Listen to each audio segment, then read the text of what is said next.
India मोनसे बुंनाय राव दं आरो ना, समझदार आदमी के लिए इशारा काफी है।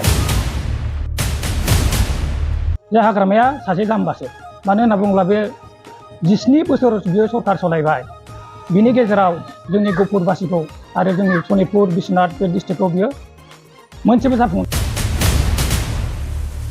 बिएसि एकर्ड बिटिसि एकर्ड बेयावबो गैया। आरो दा मा बुङो बियो लायनो बिटिआरनि चिफ जाया, जायोब्ला बिटिसिनि चिफसो जागोन। अब्ला बिटिसिआ जोंनि गहपुर सनितपुर बिश्वनाथआ गोग्लैयानो, अब्ला जों बेखौ माबोरै फोथायनो?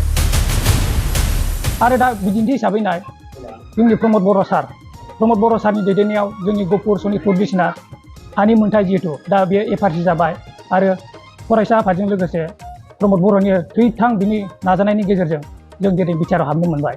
बिनि थाखाय जोंनि गहपुर रायजो राजाया माने फुल सापर्ट दङ।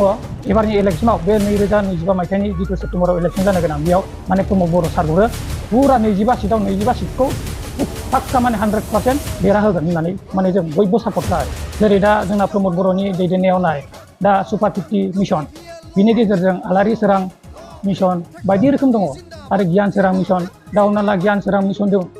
बिनि दोहैनो दिनै आंनिनो गामियाव आंनिनो असे मादैनि फिसाला बिथाङा ओरैबायदि सुबिदा मोनबाय सुपार 50 मिशननि गेजेरजों। बिथाङा दायो UPSC सेलेक्ट जानानै दा गुवाहाटियाव माने कर्स लागासिनो दङ आरो बे गासिबो प्रमद बर' सारनि दैदेननायाव। दा बेफोर स्किमफोरा बा बेफोर मिशनफोरा सिगां हाग्रामा सरकार जिथु सालायनाय 17 बोसोराव बेफोरखौ जों जेबो नुवाखैमोन, खोनायाखैमोन आरो मोनफेराखैमोनबो।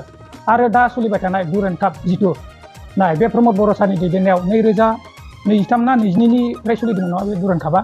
दा नाय, बे इसिबां गिदिर फुटबल प्लेयार दा जानानै थांबाय।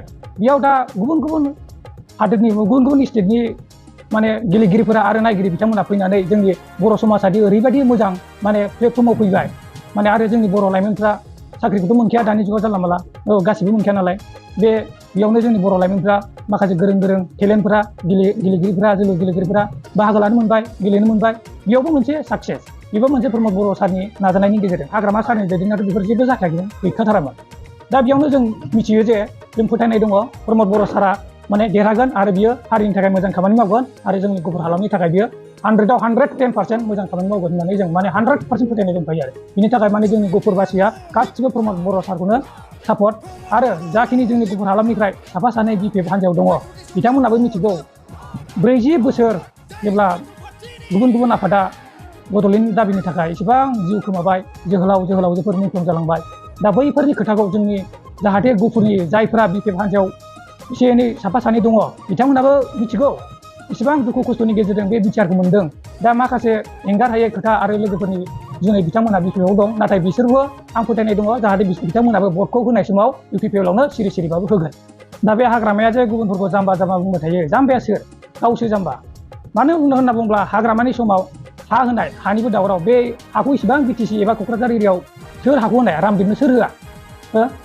नङा होमबा? दा बे सरकार सलायनाय समाव बे हमथाना लानो हायोमोन। आरो हानि मोन्थाय, हानि मोन्थायखौ बियो सोर साबेसेनो होनो हादों? 1600 न'खरनोल'सो होनो हादों। दा नाय, जोंनि प्रमद बर' सारनि दैदेननायाव बे 4.5 बोसोरनि गेजेरावनो गासै 3,23,000 रोजा सुबुंनो बिथाङा हानि एफआरसि बा हानि मोन्थायखौ होनो हादों बे 4.5 बोसोरनि गेजेरावनो। नाथाय 17 बोसोरनि गेजेराव 17 बोसोर सालायनायाव हाग्रामा सरकारा मा मावखो? जोंनि गहपुरबासिनि थाखाय जेबो गैखाया।